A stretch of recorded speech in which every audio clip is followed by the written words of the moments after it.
to week 22 of Getting Back to Work, Yes. sponsored by our friends at Openpath. Openpath. Openpath. I'm Mandy, Marketing and Content Manager at Group 337, and I'm here with my wonderful and incredibly talented co-host, Mr. Bert Hart. Yes. Design Warrior here at Group 337.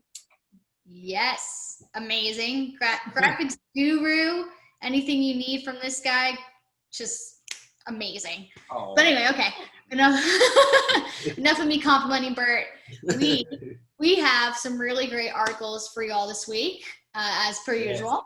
We do. So yeah, without further ado, let's just jump right in and kick things off here. So first up, we have an article from Forbes by Daniel Newman called Talent Planning and Employee Experience, Driving Future of Work. And of course, I think this is incredibly important as the world, begins to open up again. Yep. We'll begin to hopefully see more companies looking to hire more employees, and finding the right people and talent will be everything here. But first, companies need talent to apply to their positions, and that means knowing how to pique their interest in the company. So on this topic, the article begins by asking, is your company on track to stay competitive during these unprecedented times for talent planning? And if you're sitting here thinking, I don't know, well, you're in luck, because the article then offers a few ways in which your company can be on top of talent planning. One of the first ways is to offer your current and future employees a means of upskilling, in which your company will need to invest some more in your employees and offer them resources to add more skills to their resume. One of the best examples that the article notes is of companies helping their employees is through Amazon. So Amazon's training programs are fairly comprehensive for their employees. It includes Career Choice, Associate to Tech, Amazon Technical Academy, Machine Learning University, Amazon Apprenticeship, and AWS, which is Amazon Web Services, training and certification. And essentially, the goal behind all these programs is to help Amazon employees gain critical skills to move into higher skills, better paying technical and non-technical roles, either within Amazon or elsewhere. A lot of employees appreciate this. And in a recent update from the company, Amazon claims that it has scaled and expanded the 6 employee programs across the US with 15,000 participants over the last 12 months. So that's awesome. Like that's, showing active engagement from employees. Like, we want this, most employees will take advantage of stuff like this, just to better themselves. And Amazon isn't alone in its efforts to upskill its workforce. PwC is investing $3 billion. Wow. Why, you may be asking? Well, even before coronavirus, the world's leading businesses recognize that we're on the verge of an increasingly large skills gap. The skills companies need most, especially those focused on AI and machine learning, simply aren't out there in the numbers they need them to be in. And now with coronavirus, accelerating this digital transformation even more, and employees are even more so often lacking the skills they need to survive in this, these digitized positions, not just high tech ones. For instance, what we're seeing overall is that all jobs, even manual ones, will become more digitized, and even tech / those typical office jobs will also need to build stronger understanding of automation tools, analytics, data, what have you.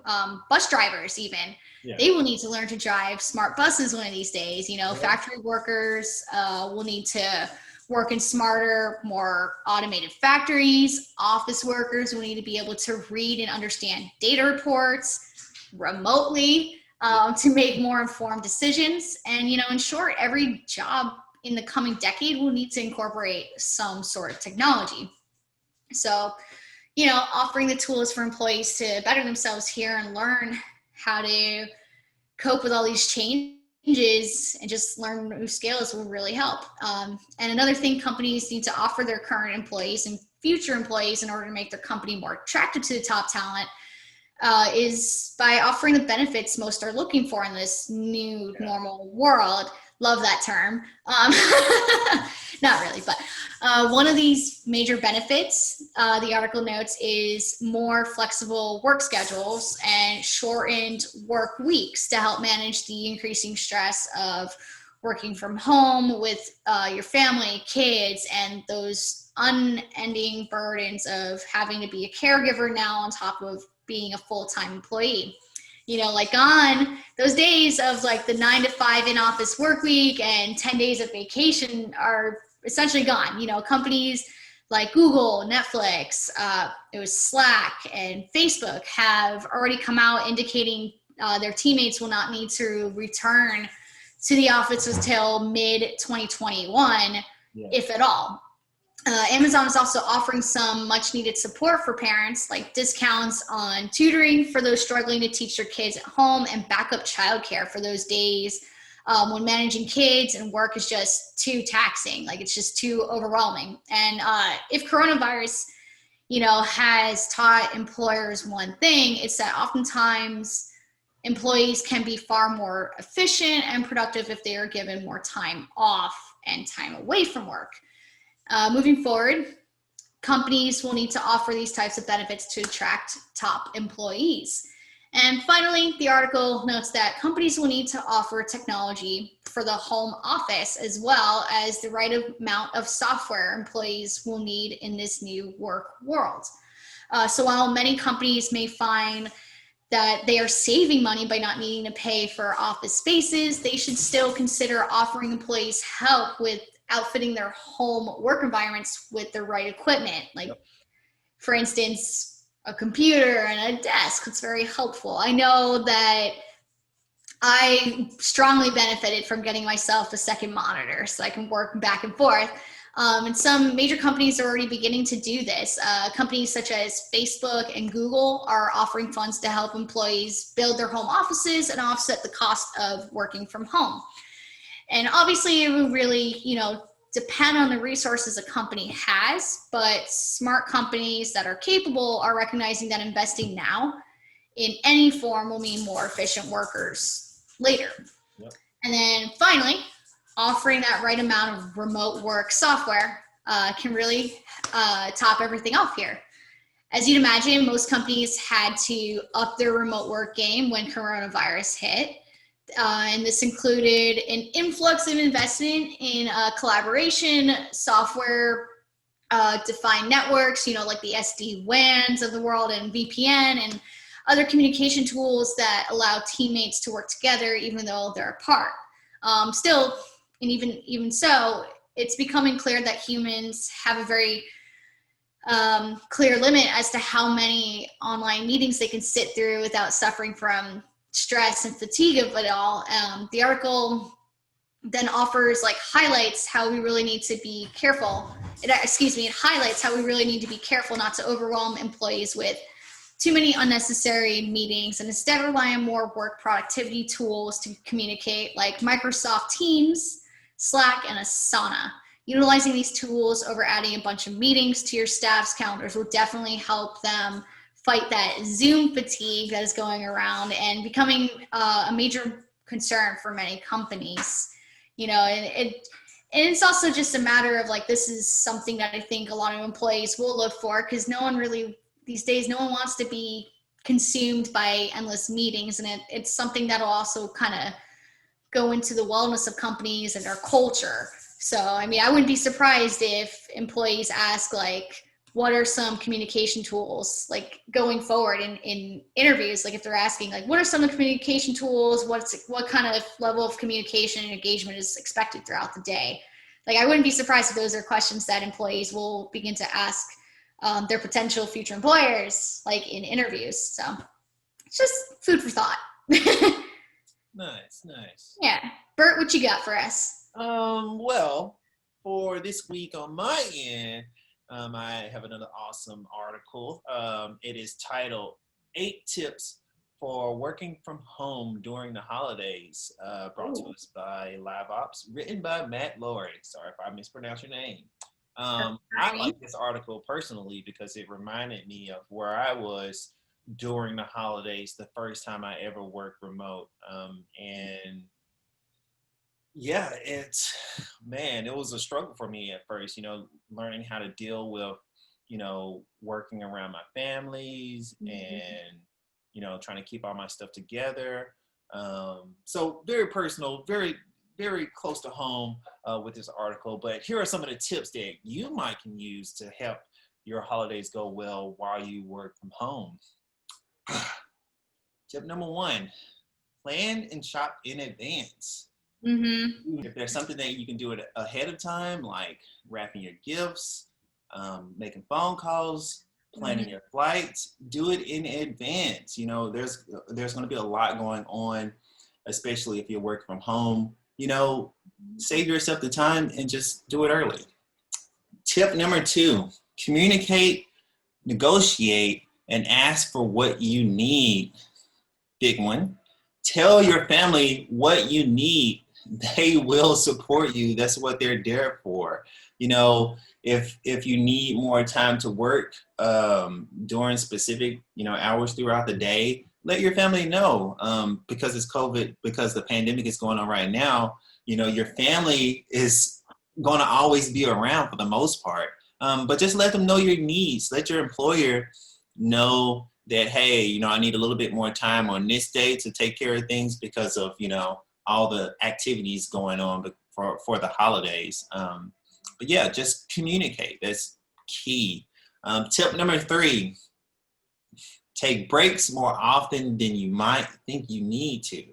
Um, sometimes it's good to power through, but don't fall into that mindset of like, okay, all right, I'm going to work and try to get everything done. That's burnout mindset. Just be mindful. Do a few hours here, a few hours there, but take breaks often. Refresh your mind so you won't get to that point of like burning out. Tip number four, optimize your space and close the door. This is one of my favorites because I do this on myself. I often rearrange my workspace. I make sure my door is closed off to my pets because sometimes they come in and they, they bark and play and do a lot of things that, can drive me a little crazy. So yeah, optimize that space for whatever you need it for today, so you can get more work done and don't be afraid to close your door, shut the holiday folks out if you need that time to power through.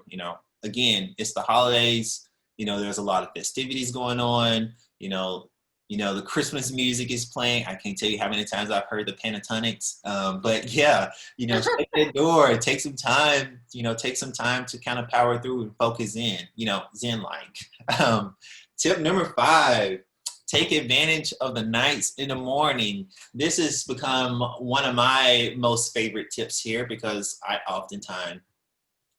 will get up early in the morning. It's when it's peaceful and quiet, and I find myself being more efficient and getting a lot more done.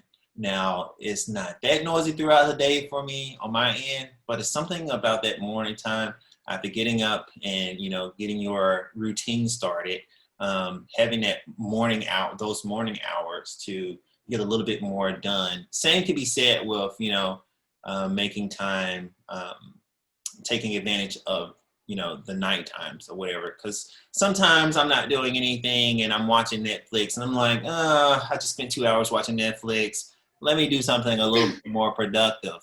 So if there's a project that I'm working on that can use a little bit more time, sometimes I'll just like, all right, well, I might as well put that time towards that project to make sure it's good to go. Tip number six, celebrate on your own schedule. It's the holidays. It's Christmas, it's Hanukkah, it's Kwanzaa, it's the New Year's, and any other holiday that falls within this time period. You're working from home, you can be as flexible as you need to be.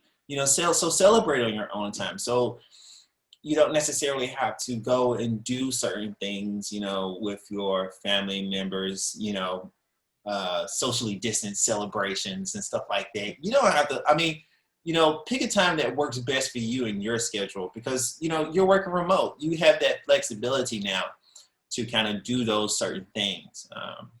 Yes. So, tip number 7, be flexible and ready for the unexpected downtime. So, that being said, it reminds me of a time period when I lived in on the East Coast.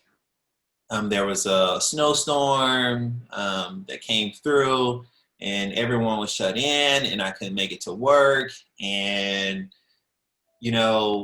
there was a lot of downtime. And because a lot of times when it happened, I didn't really have like a clear plan on what to do. I wasn't as flexible as I could have been with that time period. But just be as flexible as you can because with the holidays, certain things like that happen where you might be delayed going somewhere, or if you plan on, let's just say, a scenario where you're getting ready to make a drive for a while to go and socially distance with some other family members. You could have a flat and, things happen. I can't say that enough. Things happen. So just try your best to be as flexible as you can to be prepared for that because, there are some things that, that are out of our control. And for my last tip, which is tip number 8, is remember, you can choose which Scrooge you become. Ultimately, ultimately, working for yourself is about learning how to be a good boss. So treat yourself the same way you would treat your employees. It's okay, to to do all these different steps to make sure that you're comfortable and that you are enjoying your holiday season and you're spending your time with your family and also getting your work done. Don't let, certain things upset you because you can take these steps to kind of like make things more fluid for you during this holiday season. Yeah, and those are all the tips from this article. And I think that you guys should go and give it a good read. There's a lot of stuff that I kind of left out there because I don't want to spill all the beans. But definitely check it out. Manny, does any of those tips touch home with you? Yeah, no, for sure. I mean, I think it's also just, it sounds like it's also saying like take some time for yourself too when you Yeah. need to. Take a breather. Like I think now at the end of the year, it's always kind of, it seems to be that time where people take a bit of a break, take a load off for a bit, refresh, and so they can come back into the new year just fresh and wide-eyed and not so tired and maybe grumpy, because we Yeah. all kind of get exhausted. So it's normal. We're human. So take Oh, some time for yourself too. Enjoy time with your family. yeah. Don't be And a Scrooge. I mean, yeah, sorry, I didn't mean to cut you out, but don't be a Scrooge, man. I mean, I can definitely see that happening. There was a couple times where I was a Scrooge where I was just like, oh, I'm so tired of hearing all this music. Oh, I just need to work. Oh. Oh, I love it. I love it. So that's the thing, like, and even more, like maybe this time of year, you can't control what is that age old saying, you can't control how the world is going to be and how people are going to kind of treat you, but you can control your response to it Yep. and your mindset. So just keep that in mind too. But all right, so should I wrap things up with our last article here? I'll wrap us up. Bring it home. Bring it home. All right. So to wrap this old gift up, and actually I think next week we should totally have it all be like holiday themed. Let's just do Oh that. yeah, that sounds awesome. That sounds awesome. UBTW, the holiday special. All right, so to wrap this present up here is another great article from All Workspace again, and it's titled Future of Work, How Flexible Space Can Help the Global Skills Emergency. And this is by Gemma Church. And yes, I am all about talking about the skills emergency today because this is something we can't afford to be caught off guard by. And this article begins by stating that before COVID-19 hit the World Economic Forum, or WEF, predicted 1/3 of the world's workforce, and just so you know, that's more than 1 billion people, will need to reskill by 2030. However, now with the current state of work, WEF is predicting a period of double disruption where the effects of the pandemic and automation will create a global skills emergency. And as a result, 40% of workers will require some form of reskilling. And to address this challenge, today's workers must reskill for tomorrow's job market. And this is where co-working and flexible spaces, believe it or not, can help. And yeah, you're probably asking, how can co-working spaces, possibly lead to education and new skills for employees? Well, the answer to this is that, yes, of course, working in a co-working space won't teach you how to be a total Zoom or Slack guru, but they will in fact be the perfect place to address one of the major ways we as humans learn, and which is social learning. Yeah, social learning is it's very different from formal learning initiatives. It takes many forms, but it essentially is the learning by osmosis phenomenon, where you pick up information and advice in your day-to-day work.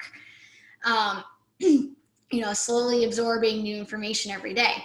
And in fact, the 70-20-10 model, for those of you who have learned of this, of learning, is widely recognized, where, in case you don't know about this model, it's where 70% of learning is gained on the job, 20% from work relationships, including formal coaching and mentoring schemes, that a company may offer, and then 10% from formal courses and learning interventions.